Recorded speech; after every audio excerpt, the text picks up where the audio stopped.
Hydra facial করলে কি হয় এটা অনেকেরই প্রশ্ন।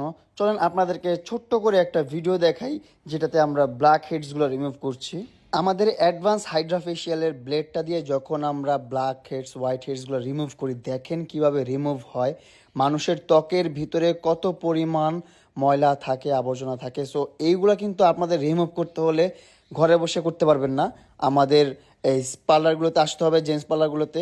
আমি বলবো না যে শুধু আমাদের প্রিন্স কাটেই আসেন, আপনাদের যেখানে ইচ্ছা সেখানে যান, কিন্তু আমরা এতটুকু গ্যারান্টি দিতে পারি যে আমাদের প্রিন্স কাট সেলুনের সার্ভিস সব থেকে অ্যাডভান্স হবে অ্যান্ড সব থেকে সুন্দর হবে অ্যান্ড আপনি স্যাটিসফাইড হবেন। অবশ্যই আমরা আপনাদেরকে স্যাটিসফাইড করার জন্যই আছি এইখানে। আমরা দৈনন্দিন জীবনে এত হার্ডওয়ার্ক করি কেন? আমার পরিবারকে ভালো রাখার জন্য অ্যান্ড নিজেকে ভালো রাখার জন্য। আদৌ কি নিজেকে ভালো রাখছি? আমাদের ত্বকের ভিতরে কত নোংরা ময়লা আবর্জনা বসবাস করতেছে এটা দেখতেই পাচ্ছেন আপনারা। যদি এগুলো রিমুভ না করেন তাহলে আপনার ফেসটা গ্লো করবে না, সুন্দর হবে না। সো যখন নিজের ফেসটা গ্লো করবে, সুন্দর হবে,